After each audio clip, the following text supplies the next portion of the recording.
Hi, and welcome to Schmooze with Suze. I'm Suze Montgomery, your host, and boy, we have a show. This is one of my good friends, Michael, and Michael is the editor, Michael Sullivan, of the Reporter newspaper. Now, I'm sure everybody that's watching this has read this at least once or twice, but let's do a little background first on Michael, because you've been there quite a while. I think you're the longest surviving editor? Yeah, well, yeah. Editor? I've been there since 2008. That's a long time for the Reporter. Yeah. There's a lot of editors that are still with our company. That's been, we have papers down in San Diego and up in Pasadena, but for Ventura, I've been the longest. That's history. For a while. So yeah. Dave owns what? David Comden owns the paper. He's publisher, correct? Well, he's the publisher of the paper, and then we have a corporate company that's based in Pasadena. Okay, So that's Southland Publishing, and that so we have Ventana that's run out of our office. Oh, you do Ventana? Yeah, okay. and Wieser Reporter, and then the affiliates are, or not affiliates, our sister papers are Pasadena Weekly and San Diego City Beat and the Argonaut. And then there's various other magazines, monthly magazines. So he's doing okay. Yeah, he's doing okay. But now there's but the corporate, he's the VP of operations for that company. And he's based locally here in town? Yes, yeah. Okay.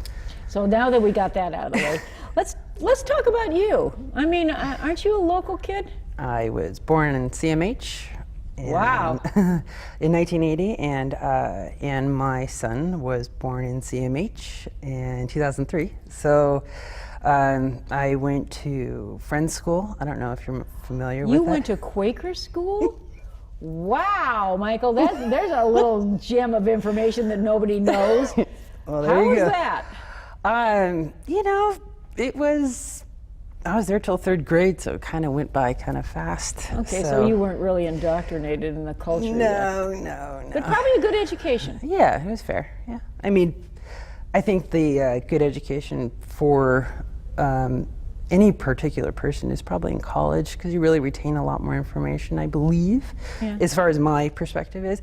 And not saying that we don't need all that, but I can't remember what I learned in first or second or third or even fourth grade, even though they say you're supposed to learn everything in kindergarten. I have no idea what I learned in kindergarten. So interesting. And then I went to Anacapa. Okay. And then I went to a boarding school in Missouri.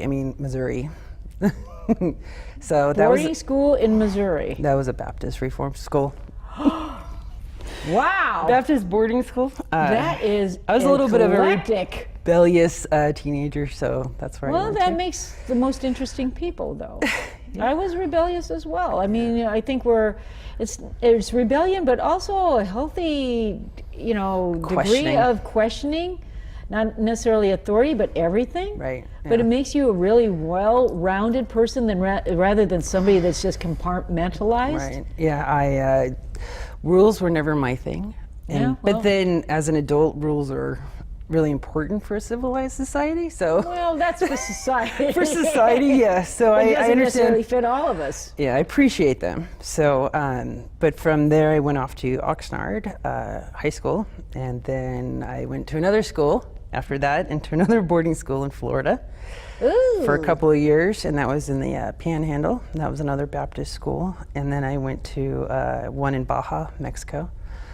And then How'd you get to Baja? the school in Jay, Florida had a sister school in Baja, Mexico, and they just opened it up for the girls that were coming from California. So all this shifting and moving around, but actually in the rebelliousness like myself, but actually gave you a great background to draw from Right. for your career. I was really surprised when I came back to Ventura in 2008, how many people never leave. Oh, true. And Absolutely. so many people really don't travel very much. And they have narrow perspectives. They just don't, they never lived in a huge city. Atlanta was a huge city for me. And there's all sorts of things going on in that city. And they can eat you up, or you can make the most of it. Well, you know, that is all, I don't think that's a negative. I think this is all positive because it gives you the perspective. You have, experiences in other places, so you can make comparisons and change things that don't work. Right. And it makes you very adaptable, I think, more than anything. You can live in different areas, but you can still retain yourself. Right, yeah. But you can glean all this information, and this gives you the career that you have because you Right. have a bigger, wider perspective. Because it's rare to be able to say, I experienced this in Atlanta, I experienced this, I also lived in San Diego, I experienced different cultures, different lifestyles, different perspectives. I lived in Midtown Atlanta for 5 years, and that's a high density gay population. Coming from Ventura. Wow, that must have been a shocker. It was always kind of a shock that we don't have that culture here. Right, exactly. So, and it's a little, it was a welcomed change. It was definitely unexpected, but I guess I was expecting anything, so. We're still in the city of Ventura, somewhat provincial. Yeah. We're getting there, but after 200 years, I thought we would get a little bit further, but we're not. Right. But also, like you said, there's not a real big active gay population in the city of Ventura. Right. We're still conservative. Right. And I despair about that because I really think that there's such a vibrancy and there's so much creativity. And because I hang out with a lot of gay people and they're my friends, they're my close friends. Right. A gay couple married my husband and myself. Right. We're both extremely open and liberal and Right. we embrace that. But in the city of Ventura, unfortunately, they don't. I think like I said, they're getting there, but it's like, very slow. And that part of I was thinking about that the other day, about why there's a focus on accepting them, on not that they're Right. a different culture or anything, but I think when you live in a city that isn't so open-armed, you hear about Right. teenagers committing suicide because they're not Sure. accepted, because we're growing this culture, then they end up doing self-destructive habits, and they shouldn't be anything different No, than than anybody, anyone else. and they aren't. And the fact that we aren't embracing everything as We're human, people, as though, human. Michael. We're people, and with that perspective, or maybe that train of thought, we're just human beings. We're all here trying to survive and do the best we possibly can. I know. So if we're not accepting someone else, who's got the right to judge? Right. And I know. And I I guess it works the same way. Why don't we just accept people who don't accept others? That's So exactly it's- right. it's We were talking off camera. We were talking about, and your editorial this week focuses on probably the thread of that is what? Accepting other people Right. for their differences? Right. Do you write all your own editorials? Yes. Yeah. Your stuff is good. And I'm not just saying that because I'm a friend of yours. That's the first thing I turn to after I look at the cover and I go, is there anything in here I really want to see, focus in on? And this is the focus, I guess it's the economic focus for... It's the forecast yeah, for 215? Yeah. Kind of generalized though. Yeah. Yeah, it's politics and economy and... You're plugged into the political situation here in yeah. town. But I love your editorials because they don't pull punches. Right. You don't soft pedal it. I try not to. Well, we can read something else if we want something soft pedaled, but yours are really, really good. How long do you agonize over an editorial? Editorials are hard because sometimes it could be something that is sudden and in the news. So, like what happened in Paris this week or last week. I'm constantly thinking about what I'm going to write, and not necessarily because I pitched it to my publisher first, and he's kind of my editorial board when it comes to doing the voice of the paper. And that one, I'm having a real hard time letting it go. It was constantly on my mind. I couldn't believe it happened. I woke up, looked at my phone, there was probably about 15 notifications about what was happening in Paris last week. And I was pretty much crying in bed, just thinking. Well, you identified with these people. Right, and I've also been through very strict and regimented religious schools. And so to think that my opinion now could serve as a threat to my life, and what we all stand for, to speak freely for ourselves, it still bothers me a lot. It would bother me too if I was a journalist. I'm not a journalist, but it bothered me on a human level. Right. It's like, getting back to it, why do we treat each other this way? Right. I mean, that's just wrong. And a thought process is, why would anybody find justification to murder someone else? Right. If getting a little political here. No, so, get political, because this is all about it. I just feel that if you know that your God is omnipotent and all-powerful, then why would you take it into your own hands to murder somebody else? Exactly. It's counterintuitive. Yeah, Doesn't make any sense to me. No. And none of this made any sense to me last week. And it rebounded badly for their cause, because you had Correct. close to 4 million people flood Paris. Flood in the streets. Yeah, and around France, and how important that was to them. Even if they don't agree with what Charlie Hebdo was doing, they still agree with the idea they're allowed to do it, and their lives should not be threatened for it. No. But I was reading some things about how the editor knew that he was going to die. Oh, he did? Eventually, yeah, according to an apparent girlfriend he had. And I think when you have a passion like that, and his passion was, clearly speaking freely, and all religions. I'm not sure if he went on atheism as well, but that everything's up for scrutiny. Yeah. Everything's up to be questioned, and that is our ability to be a free person and to be able to speak our minds. And then once you start chipping away at those freedoms, the threat of violence isn't the real issue. The threat of oppression, the threat of the government, the threat of your neighbor saying you should knock it off, you should be quiet now. That's the real threat, is when people are telling you, your comrades, your friends are telling you shouldn't be saying things like this. But that's our right. One of the things that, and I love your work. Thanks. I love what you do. I love who you are. I love watching you, and I watch you because, you have such courage, not only of your convictions in your press and what you write, but you're not afraid to stand up and say, that is wrong. I'm thinking specifically about the mental health facility that was down over by your house that nobody even had on the radar. Right, yeah. You're the one that had a stand on this, and I applauded you. And that took tremendous courage to go against the system in place and say wrong. Well, the way it, so just to clarify, it's not a mental health. What was it? Just for a mental health facility. So if you recall Isla Vista, there was Correct. the man who went, and he's pretty much a blatant narcissist, and he decided, because women weren't giving him his due, he decided to just gun down his roommates, his friend, people in Isla Vista. So now let's say he didn't commit suicide or was shot in that, and they found him criminally insane. Then he would go into an institution, and then when he got out of that institution, he would be seen at the Conrep facility that was in downtown, right around residential. So it was set in the middle of a residential area. There's a senior citizen home 2 doors down. Oh my God. There's children playing in the alley behind them. There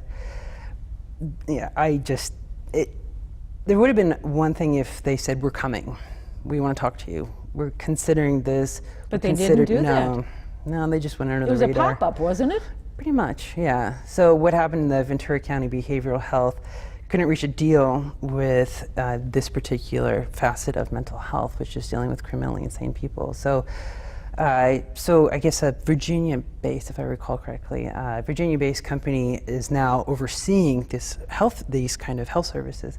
So that is what they just decided to go under the radar. So. I was so surprised at that because I don't believe the city was even informed that they were going to be opening, right? They applied for a permit to be down there, obviously to occupy, but it just said something like mental health, it's fine. So yeah, it's fine, mental health is fine, except for the fact that only if you go through the program after 2 years does the recidivism go down. Right. So up until that point, between the time they start to the time they leave, yeah, who knows what would happen? And I thought that was really unfair for that It was not community. only unfair, it was, talk about insane. Right, That was insane, yeah. to actually put it in a residential area like that. Yeah. Well, I'm glad you brought that up because that was one of your finer ones because I'm applauding from the sidelines. Yeah, my staff writer covered that, and he did really a good job on that. What happened to Moomgene? Is he no here? So when I came on to Wieser Reporter, I kept getting flack all the time. It's just a liberal rag. It's just all we are. Mind you, I don't mind that. No. That's okay. But my job also is to facilitate ways for more readers to pick up our paper. And Right. so if you're any conservative mind, I don't think that it's right to isolate and ignore a conservative perspective. So we brought him on. He's every other week. Probably about a year and a half ago, we had another very strong writer, and his name's Raymond Freeman, and he came on to be more of that real liberal stance. So And there's a balance in this, yeah, right? Yeah. It's a hard line to navigate. Right. I mean, you have to be somewhat, neutral, but then again, you have your own opinions.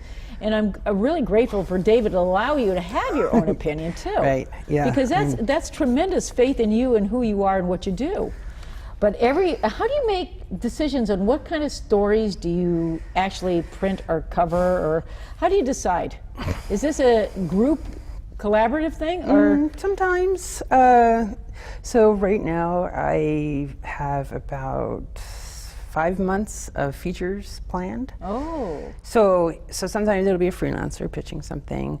So it'll be general observations, whether it's my staff or I'm picking up things. I feel very connected. I feel like I may have some kind of empathy with so many people. And in 2010, I'm not sure if you were aware that following year everything was covering cancer. I do remember. Well, you and Like I are both. Well, I'm not in survivor mode yet, but you are a survivor. And I remember It'll be 4 doing your years walk. in March. Yeah. Wow, you look great. you. I mean, your hair. Obviously, if you haven't watched my show in a while, or you're just tuning in now, obviously this is not a fashion statement. Okay, I'm going through chemotherapy. I've got 5 more to go, and then I get a month off, and then I start radiation. It is a life changer, is it not? Yeah. It really makes you change your perspective on a lot of different levels. I'm grateful for it. I know that sounds a little goofy, but I'm grateful for it because I learned so many new lessons. And yours was really bad. You had a really nasty diagnosis, if I remember right. I don't know if it's the nasty diagnosis per se, but being 30, being a single mother, and having a full-time job, and that was probably the scariest. Scared the crap out of you. It was I had Hodgkin's lymphoma. I was stage 2B.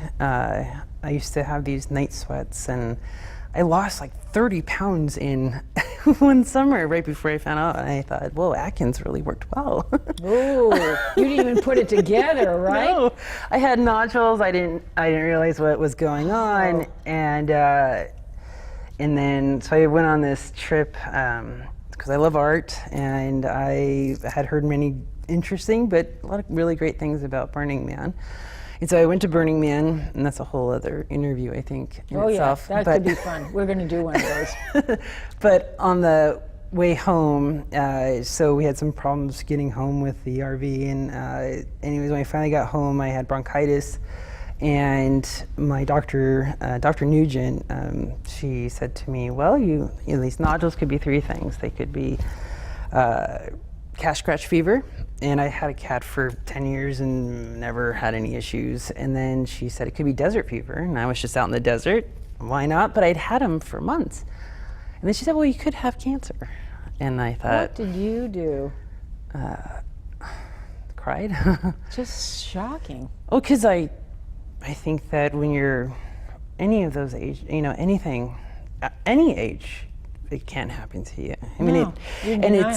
it's a kind of a stupid way to think. No, not necessarily. I mean, when I got my diagnosis, I was like, I hadn't felt good. Mine was kind of precipitated by not feeling well, but I had just had a shoulder surgery.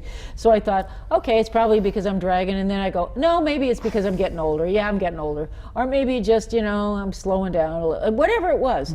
Never, ever putting that together. And, I said to John, I'm just not feeling good. I just don't feel me. Right. So you go in and you get diagnosed. Right, and then it's kind of this whirlwind after that. You go to get your PET scan done, you get, the biopsy, and get the port in, and then all of a sudden you're hooked up on chemo, and you're sitting with these people who are all Dying. Or trying to survive.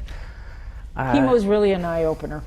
How long were you in chemo? 6 months. It's a long time. About 6 months. So it was, I would say it was October until, and it was really great right before I had my biopsy done. It was my son's birthday. And so we had this great birthday for him on the beach, but it was cloudy, stormy, and just for the time that it was his birthday party on the beach, it just turned into sunshine, and they had this really great birthday. Wow. So, yeah. And then after that, it just spiraled, and I had no idea. I just thought, I'm going to be fine. It's just something I'm going to have to do every other Friday. So you handled it extremely well. I remember watching you because it's a very scary thing to get a cancer diagnosis. The first thing you do is go from A to Z, which is I'm dying. Yeah. You don't even go through, oh, well, I think I'll make it. It's the process, you process so fast, it just leaves you totally off balance. And then you back into it. And then you start living, but you're still afraid to even live because you're not sure you're going to make it, even though they tell you you might. Right. You have to do the therapies. Yeah. Did you ever do any of the weird stuff, like herbal stuff or any of that stuff, or you just did the protocols? No, I just hooked me up. Yeah, that's pretty much the same. I bought a big fish tank, so when I was in bed, I could just look at the fish and zone out and watch TV or sleep or whatever I needed to do. Yeah, you're awfully tired when you have cancer too. Yeah, it's exhausting. It really is. Because it's mentally and physically exhausting, but the physical, because you're going through all these changes, and then chemo. I mean, they bring you to the brink of dying with the drugs, all the drugs with chemo. And then if you don't die, well, you can come back again next week and we'll try it again to see if you're going to make it. Yeah. Scary stuff for Jake. I mean, how did Jake handle this? Fine. You did okay? Yeah, he was good. It was really interesting. So his father had been estranged for all that time. Right. And infrequently talking to us. And then he died tragically right at the border of Tijuana and San Diego. And so that loss, so there was like this loss of hope there, and that's, I mean, when you're growing up, you have this hope we can figure this out. Right. And then 6 months later, he's gone. Well, 6 months later, I had cancer. So for him, it was, please don't die, just be there. That's hard for a kid. Yeah. God. But he was strong. He helped me. Well, he's got you in him. He's a tough kid. Yeah, he's an awesome, really awesome kid. And now I'm 4 years in. You are. Now, do you have to get checked up and all that jazz? Yeah, I do a PET scan I'll do a PET scan in March. Okay. So that's probably when I'm going to get mine. All right. Well, maybe I'll see you there. Yeah. We could sit in the same room in the dark with this weird iodine or whatever it is going through. What is it?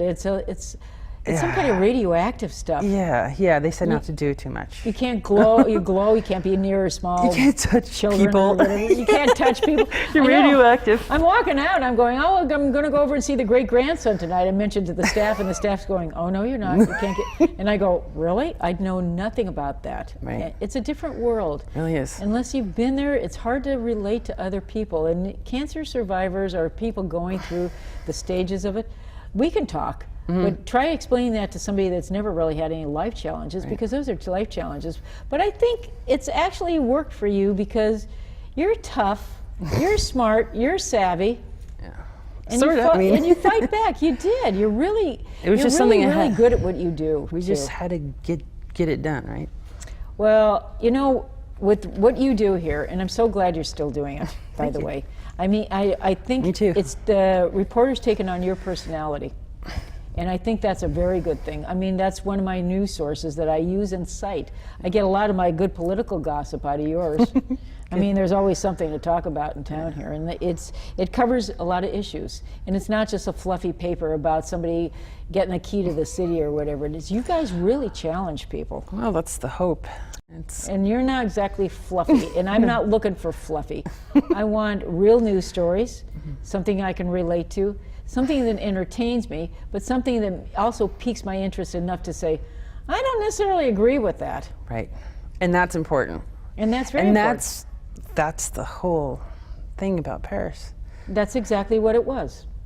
The freedom to Challenge speak. me. I don't care how you bother me or how you insult me, but I want the challenge. And we should all look for that challenge about questioning ourselves and questioning everything else around us. I think so too, in order to be a well-informed citizen of the world.